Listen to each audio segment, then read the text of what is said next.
ప్రియమైన యూట్యూబ్ వీక్షకులకు దేవుని నామంలో వందనాలు చెల్లిస్తున్నాను. మరొకసారి మీతో వాక్య పరిచర్యను పంచుకోవడానికి దేవుడు నాకు ఇచ్చిన అవకాశాన్ని బట్టి మీకు వందనాలు తెలియజేస్తున్నాను. ఈ ఎపిసోడ్ నుంచి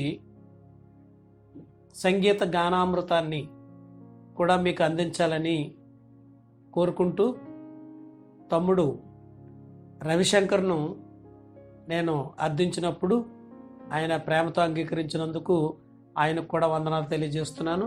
మరి ఆయన అంధులు అయినప్పుడు కూడా దేశ విదేశాల్లో పర్యటించి తన గానామృతాన్ని మనకి పంచారు. అటువంటి వ్యక్తులతో సహకారం పొంది వాక్య పరిచర్యని కొనసాగించాలని నేను ఆశిస్తున్నాను. మీకు అందరికీ దేవుని నామంలో ఆహ్వానం పలుకుతున్నాను. ఇప్పుడు మనం సహోదరులు రవిశంకర్ గారు పాడిన పల్లవి చరణం పాట విందాం.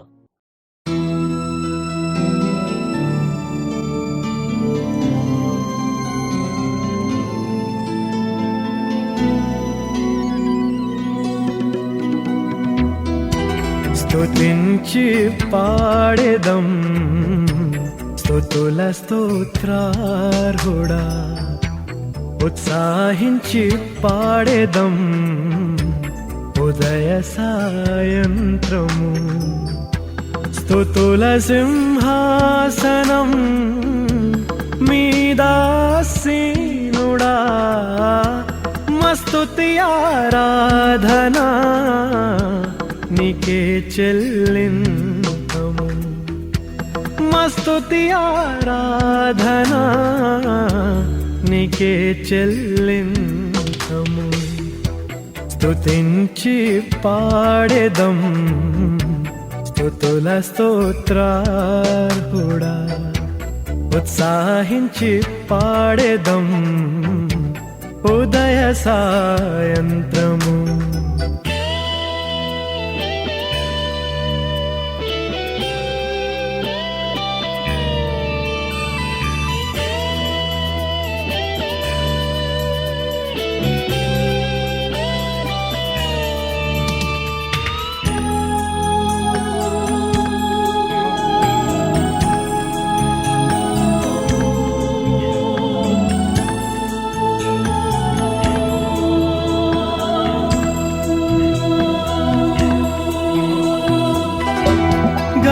గతకాలమంత నీవు మమ్ము కాచి కాపాడావు, గతలన్నీ తీశావు.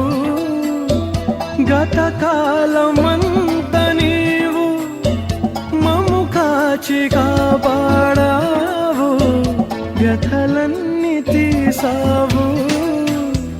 గతిలేని మాపై నీవు మితిలేని ప్రేమ చూపి, గతిలేని మాపై నీవు మితిలేని ప్రేమ చూపి, శత సంఖ్యగా మమ్ము దీవించావు. స్తుతించి పాడేదం స్తుతుల స్తోత్రార్హుడా, ఉత్సాహించి పాడేదం ఉదయ సాయంత్రము. ఈరోజు మరి ప్రత్యేకంగా 23వ దావీదు కీర్తనని ధ్యానం చేయాలి అని నేను ఉద్దేశించి ఉన్నాను. ఈ 23వ దావీదు కీర్తన మొత్తం 150 కీర్తనలో దావీదు జీవితాన్ని ఆవిష్కరించినట్లుగా మనం చూస్తాం. దావీదు తనకు వచ్చినటువంటి కష్టాల్లో, నష్టాల్లో, ఇబ్బందుల్లో, సమస్యల్లో ఈ కీర్తన ధ్యానం చేస్తూ, ఈ కీర్తన ఆలాపిస్తూ దేవుని ఎంతగానో స్తుతించినట్లుగా మనం చూస్తున్నాం. యెహోవా మరి దావీదుకు చేసినటువంటి మేలులన్నిటి కూడా ఈ కీర్తన ప్రతిబింబిస్తుంది. ఆయన కీర్తనలో మాట్లాడుతూ యెహోవా నా కాపరి, నాకు లేమి కలగదు అని చెప్తాడు. యెహోవా నా కాపరి, మన కాపరి అనలేదు, మీ కాపరి అనలేదు. అలాగే మరి ఎవరి కాపరి గురించో చెప్పలేదు, కానీ తనకు తాను అన్వయించుకుని నా కాపరి అని ఆయన సంబోధించడం జరిగింది. ఇక్కడ దేవునికి దావీదుకి ఉన్నటువంటి అనుబంధాన్ని ఈ మాట తెలియజేస్తుంది, నా అనే మాట తెలియజేస్తుంది. మరి యెహోవా నా కాపరి అని మాట్లాడుతున్నప్పుడు దావీదు మరి దేవుణ్ణి తన కాపరిగా పెట్టుకున్నాడు. అలా పెట్టుకున్నప్పుడు తనకి ఏలేమీ కలుగదు అని చెప్తున్నాడు. ప్రియ సహోదరి సహోదరుడా, మరి మనకు కూడా మన కాపరిగా యేసు ప్రభుని పెట్టుకుంటే, దేవుని పెట్టుకుంటే మనకు కూడా లేమి కలగదు, మనకు కూడా ఇబ్బంది కలగదు, మనకు కూడా ఏ సమస్య రాదు అని నమ్ముతున్నావా ప్రియమైన సహోదరి? దావీదు దేవుని కాపరిగా ఉంచుకున్నందుకు ఆయనకి లేమి లేదు. అలాగే మరి చక్కటి సంతోషాన్ని సమాధానాన్ని పొందుతూ పచ్చిక బయలులో ఆయన పరుడు చేస్తాడని దేవుని నమ్ముతున్నాడు. మనం కూడా మనకెన్నో సమస్యలు, కష్టాలు, నష్టాలు, ఇబ్బందులు, కుటుంబ సమస్యలు, ఆర్థిక ఇబ్బందులు వస్తున్నాయి. కానీ మనము ఎవరినో కాపరిగా పెట్టుకుంటున్నాం, కానీ మనము మరి దేవుని కాపరిగా పెట్టుకోవట్లేదు. దేవుడు మనకు కాపరిగా ఉన్నాడని నమ్మట్లేదు. దేవుడు మనకు కాపరిగా ఉంటే ఈ సమస్యలు ఏమీ కూడా రావు. మరి ఈ కష్టకాలంలో, ఇబ్బందుల్లో ఎవరిని కాపరిగా పెట్టుకుంటున్నాం? మరి యెహోవాని మరి మనం కాపరిగా పెట్టుకోకపోతే మనకి ఇంకొకళ్ళు కాపరిగా ఉంటారట. చూద్దామా మరి ఎవరు కాపరిగా ఉంటారు? 49వ కీర్తన 14వ వచనంలో చూస్తే, మరి దేవుని కాపరిగా లేకపోతే మరణము మనకు కాపరిగా ఉంటుందట. ప్రియ సహోదరి సహోదరుడా, మరణాన్ని ఆహ్వానిస్తున్నాం, మరణాన్ని కాపరిగా పెట్టుకుంటున్నాం. ప్రస్తుతమైనటువంటి సమాజంలో మరి కరోనా వైరస్ వంటి అనేక సమస్యలు, ఎయిడ్స్ వంటి అనేక సమస్యలు, ప్రస్తుతం ఇబ్బంది పెడుతున్నటువంటి వైరస్ సమస్య మరణమే. ఆ మరణాన్ని మనం కాపరిగా పెట్టుకుంటున్నాం. మరి దేవుని కాపరిగా పెట్టుకోవడం మర్చిపోయాం. దావీదు అయితే మరి మరి మరణాన్ని కాపరిగా పెట్టుకోలేదు, కానీ దేవుని కాపరిగా పెట్టుకున్నాడు. అతని జీవితం చాలా మరి శాంతిగా, సమాధానంగా వెళ్ళిపోయిందని దావీదు చెప్తున్నాడు. అందుకని మరి దేవుని కాపరిగా ఉన్నందువల్ల పచ్చిక గల బయలులో ఆయన దావీదుని పొరండ చేయుచున్నాడు అని ఆయన సాక్ష్యం ఇస్తున్నాడు. మరి నువ్వే సాక్ష్యం ఇస్తున్నావు ప్రియమైన సహోదరుడా?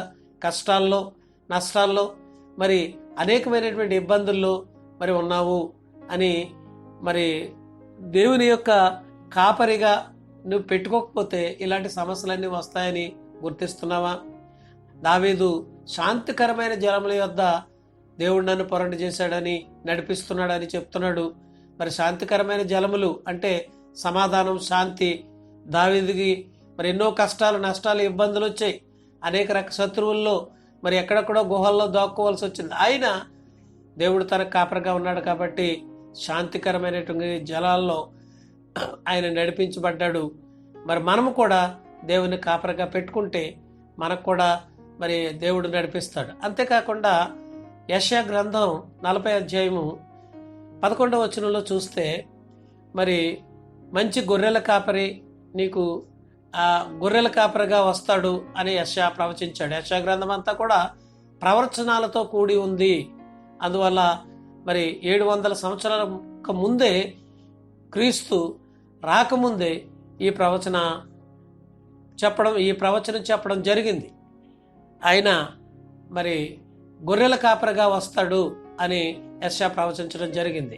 అదేవిధంగా యేసు ప్రభు వారు ఈ లోకంలోకి వచ్చినప్పుడు మరి కాపరిగానే మనకి సహాయం చేశారు. అలాగే అనేక మందికి అనేక రకాలైనటువంటి సమస్యలను పరిష్కరించారు, స్వస్థత సమకూర్చారు, అనేక ఇబ్బందుల నుండి మనల్ని రక్షించడం జరిగింది. మరి మనుషులకు రక్షణ ఇచ్చారు, గొప్పగా మనల్ని దీవించి ఆశీర్వదించారు. అందుకనే యోహాను సువార్త 10వ అధ్యాయం 11వ వచనంలో చూస్తే, నేను మంచి గొర్రెల కాపరిని, మంచి గొర్రెల కాపరి తన గొర్రెల కోసం ప్రాణాన్ని పెడతారు అని ఆయన చెప్పడం జరిగింది. అంటే యేసు ప్రభు గొర్రెల కాపరి, మనం తప్పిపోతున్నటువంటి గొర్రెలం. ఆయన గొర్రెల కాపరిగా మరి వచ్చి మనల్ని కాచి ఆయన ప్రాణాన్ని పెట్టి సిలువలో మరణించారు. కాపరి, మరి ప్రధాన కాపరి, ఆత్మల కాపరి, అలాగే మరి అనేక రకాలుగా మనల్ని కావలి కాచి కాపరిగా ఉండి మన ప్రాణాన్ని తెప్పరల చేశారు. దేవుడు మనకి మరి ఆ కాపరిగా ఉండడం వల్ల అనేక లాభాలు వచ్చాయి. మరి యేసుప్రభుని కాపరిగా పెట్టుకుంటున్నావా ప్రియ సహోదరి? కాపరిగా ఉన్నాడా యేసుప్రభుని? మరి గొప్పగా నువ్వు ఆ గొప్ప కాపరిగా ఆమోదిస్తున్నావా? మరి ఎవరెవరినో మరణాన్ని కావలిగా పెట్టుకుంటున్నావు. ఇప్పుడు మన అందరికి కూడా మరణం కావలి ఉంది. యేసుప్రభుని కాపరిగా మనం మర్చిపోయాం. నా గొప్ప కాపరిని దావీదు అన్నట్టుగా మనం అనలేకపోతున్నాం. అందుకనే మన చుట్టూ మరణం కావలి కాస్తుంది. మరి ఎంతో భయంతో బతుకుతున్నాం. ప్రియ సహోదరి, ఈ రోజు నుంచి యేసుప్రభుని కావలిగా పెట్టుకొని ఆయన కాపరిగా అంగీకరించినట్లయితే దేవుడు మనల్ని మరి కాచి కాపాడుతాడు అని నమ్ముతున్నావు ప్రియ సహోదరి. అంతేకాకుండా గాఢాంధకారపు లోయల్లో నేను సంచరించినప్పటికీ కూడా నాకు ఏ భయము లేదు, భయపడను అని దావీదు చెప్తున్నాడు. ఏంటి గాఢాంధకారపు లోయలు? ఆయన ఎన్నో కష్టాలు, నష్టాలు, ఇబ్బందులు, శత్రువులు తరమడం ఇవన్నీ కూడా ఉన్నాయి. అయినా ఆయన భయపడలేదు. ఎందుకు? దేవుడు తన కాపరిగా ఉన్నాడు. గాఢాంధకారపు లోయలు, లోకం ఒక గాఢాంధకారపు లోయ, చీకటి, సాతాను. ఆ సాతానుని జయించేటటువంటి శక్తి మనకు లేకపోతుంది. ఎందుకు? నీ కాపరి లేడు. త్రోవ తప్పిన గొర్రెల్లాగా మనం బ్రతుకుతున్నాం, భయపడుతూ బతుకుతున్నాం. ప్రియమైనటువంటి సహోదరి, సహోదరుడా, మరి భయాన్ని వదిలి గాఢాంధకారపు లోయల్లో లోకంలో నువ్వు సంచరించిన మరి ఏ అపాయం నీకు రాకుండా ఉండాలంటే, ఏ సమస్య రాకుండా ఉండాలంటే మన ప్రభు అయిన యేసుక్రీస్తుని కాపరిగా పెట్టుకోవాలి అని దావీదులాగా మనం ప్రవర్తించాలి అని దేవుడు మరి చెప్తున్నాడు. ఈ వాక్యం ద్వారా మనం తెలుస్తున్నాం. అంతేకాకుండా మరి దావీదు ఏం చెప్తున్నాడంటే, నీవు నాకు తోడై ఉంటావు, నీవు నాకు తోడై ఉంటావు, అందువల్ల నీకు భయం లేదు. యేసు ప్రభు తోడై ఉంటే మరి మనకు భయం ఏముండదు. కానీ మనం ఎవరెవరు తోడో కోరుకుంటున్నాం. యవనస్తులు మరి తన తోడు కోసం ఎవరినెవరినో అందమైన అమ్మాయిలు కోరుకుంటున్నారు. వృద్ధులు మరి మరి తన భార్యని లేక పిల్లల్ని కోరుకుంటున్నారు. కానీ మరి యేసు ప్రభుని నువ్వు తోడుగా ఉండని ప్రార్థించట్లేదు, మనం ప్రార్థించలేకపోతున్నాం. ఆయన తోడుగా ఉంటే మనకే సమస్యలు రావు. అంతేకాకుండా ఆయన ఇంకొక మాట కూడా దావీదు గారు మనకి ఈ కీర్తన ద్వారా సెలవిస్తున్నారు. నా ప్రాణం నాకు సాధ తీర్చుచున్నావు, నా ప్రాణం నాకు సాధ తీర్చుచున్నావు. నిజమే, యేసు ప్రభు ఉంటే మన ప్రాణము తెప్పరెలుతుంది. 22వ కీర్తన 26వ వచనంలో నువ్వు బ్రతకాలంటే మరి దేవుని స్తుతించాలి. అలాగే నీ ప్రాణము, నీ హృదయము తెప్పరెలుతుంది దేవుని నమ్మితే. అందువల్ల ప్రాణానికి ఆయన సేద తీరుస్తున్నాడు. అలాగే నా ప్రాణం నాకు త్రాణ పుట్టించును అని ఇంకో కీర్తనలో మనం చూస్తాం. త్రాణం అంటే బలం. అనేక సమస్యలతో, లోక సమస్యలతో, ఇబ్బందులతో మరి ఆ లోకంలో అనేక రకాలైనటువంటి ఆ కష్ట నష్టాలతో మనం బాధపడి మన ప్రాణం విసుకుపోయినప్పుడు దేవుడు మన కాపరిగా ఉంటే మన ప్రాణానికి త్రాణ బలము పుట్టిస్తాడని మరి ఉంది. ప్రియ సోదరి, ప్రియ సోదరుడా, ప్రియమైన స్నేహితులారా, మరి ఆయన ఎంతో చక్కగా మరి మన ప్రాణానికి సాధ తీరుస్తాడు ఆయన కాపరిగా పెట్టుకుంటే. చివరగా నేను బ్రతికే దినములన్నీ కూడా కృపాక్షేమాలు నా వెంట వస్తాయి. ఎప్పుడు? యేసు ప్రభుని కాపరిగా పెట్టుకున్నప్పుడు, దేవుని మనం కాపరిగా పెట్టుకున్నప్పుడు, దేవుడు మనకు కాపరిగా ఉన్నప్పుడు మన బ్రతికి దినాలన్నీ కూడా కష్టాల నుంచి విమోచించబడి మరి ఆ కృపాక్షేమాలు, దేవుని యొక్క కృపా కటాక్షాలు, క్షేమము మన వెంట ఉంటుంది అని చెప్తున్నాడు. చివరిగా ఇంకొక మాట ఏముందంటే, చిరకాలము, ఇంకా ఇప్పుడు అప్పుడు కాకుండా ఎప్పుడు యెహోవా మందిరంలో నేను నివాసము చేసేదను, యెహోవా మందిరంలో నివాసము చేస్తాను అని ఈ కీర్తనలో 6 వచనాల్లో దావీదు మనకిస్తున్నటువంటి సందేశం. ఒకటి, ప్రియమైనటువంటి సహోదరి సహోదరులరా, ఈ కీర్తన మనకేం బోధించింది అంటే, ఒకటి, దేవుని మనం కాపరిగా పెట్టుకోవాలి. 2, ఆయన మన ప్రాణానికి సేద తీరుస్తాడు. 3, మనం గాఢాంధకారపు లోయల్లో, లోకంలో ఎన్ని కష్టాలు ఎన్ని ఇబ్బందులు ఉన్నా మరి సంచరించినప్పటికీ మనకి ఏమి భయం ఉండదు, మనం భయపడవనక్కర్లేదు. ఇప్పుడు నిజానికి ఎన్నో భయాలు ఉన్నాయి మనకి, ఈ లోకంలో ఎన్నో భయాలు ఉన్నాయి, చాలా రకాల భయాలు.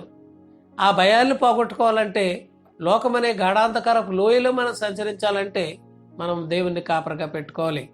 అంతేకాకుండా మనకు ఆశ ఉండాలి, చిరకాలము దేవుని మందిరంలో నేను నివసిస్తాను అనే ఆశ ఉండాలి. ఇంకా కృపాక్షేమాలు, దేవుని యొక్క కృపా కటాక్షాలు క్షేమాలు మన వెంట వస్తాయి అని మాట్లాడుతున్నాడు. ప్రియమైన సహోదరి, ఇవన్నీ మనసులో ఉంచుకుంటావా? మరి దేవుడు మరి నీ ప్రేమతో నిన్ను ఆహ్వానిస్తున్నాడు, కాపరిగా ఉండడానికి సిద్ధపడుతున్నాడు. కాపరిగా ఉండమని, కాపరిగా ఉండడానికి నువ్వు ఒప్పుకుంటున్నావా? నీ హృదయంలో చోటుందా? ఆలోచించు ప్రియమైనటువంటి సహోదరి సహోదరుడా. దేవుడు కాపరిగా ఉండడానికి ఆయన సిద్ధంగా ఉన్నాడు. ఒకేసారి ఆయన ప్రాణాన్ని కూడా ఇచ్చేశాడు. నువ్వు మంచి గొర్రెగా ఉండడానికి సిద్ధపడ్డావా? లేదా త్రోవ తప్పిన గొర్రె వలె ఉండడానికి సిద్ధపడుతున్నావు? ఆలోచించుకో ప్రియమైన సహోదరి. నువ్వు మంచి గొర్రెగా ఉన్నట్లయితే నీ ప్రాణం పెట్టడానికి పెట్టినటువంటి యేసు ప్రభు ఆయన్ని హృదయపూర్వకంగా ఆహ్వానించు. నువ్వు త్రోవ తప్పిన గొర్రెవైతే ఇప్పుడే దేవునిలోకి రా. దేవుడిని ఆశీర్వదించడానికి సిద్ధంగా ఉన్నాడు. ఆయన కృపాక్షేమాలు ఇవ్వడానికి సిద్ధంగా ఉన్నాడు. నీ భయాన్ని తొలగించడానికి సిద్ధంగా ఉన్నాడు. మరి ఆ భయాన్ని పోగొట్టుకుని యేసు ప్రభులోకి రావాలని నేను కోరుతున్నాను. మరి ప్రార్థన చేద్దాం. కళ్ళు మూసుకోండి. పరిశుద్ధమైన ప్రభా, నీకు వందనాలు స్తోత్రాలు చెల్లిస్తున్నాం. కీర్తన ద్వారా ప్రభా మాతో మాట్లాడావు, భయాన్ని పోగొడతానన్నావు, మంచి కాపరిగా ఉంటారన్నావు. ప్రభా నీకు వందనాలు చెల్లిస్తున్నాం. ఎంతమంది అయితే ఈ మాటలు విన్నారో వారిని ఆశీర్వదించండి, దీవించండి. ప్రభు నిన్ను కాపరిగా వారి హృదయాల్లోకి ఆహ్వానించేటటువంటి కృపను అనుగ్రహించండి. ఈ లోకంలో ఎన్నో భయాలతో బతుకుతున్నాం, మా భయాలన్నింటిని కూడా తీసేయండి. మీరే కాచి కాపాడండి ప్రభా. నీ పర్యవేక్షణలో మమ్మల్ని ఉంచండి ప్రభా. మేము అనేక రకాలైనటువంటి ఇబ్బందుల్లో కష్టాల్లో ఉన్నాం. ముఖ్యంగా కరోనా వైరస్ వంటి సమస్యలతో ఉన్నాం. మా ప్రాణానికి మరి భయం ఏర్పడింది. ఆ భయాన్ని తీసివేయండి. ఎంతమంది అయితే వీక్షిస్తున్నారో వారందరికి కూడా నీ రక్షణ మార్గాన్ని చూపించండి ప్రభా. కాపరిగా ఉండండి. మీరే సహాయం చేయమని యేసు ప్రభునామమున అడుగుచున్నాం తండ్రి, ఆమేన్. ప్రియులారా, మరి ఈ ఎపిసోడు మీరు చూస్తున్నట్లయితే మీరు సబ్స్క్రైబ్ చేయండి, మరి షేర్ చేసుకోండి. నాకు ఈ వాక్య పరిచర్యలో మరి సహకరించి ప్రోత్సహించాలని మిమ్మల్ని హృదయపూర్వకంగా కోరుకుంటున్నాను. దేవుడు మిమ్మల్ని దీవించునుగాక. ఆమేన్.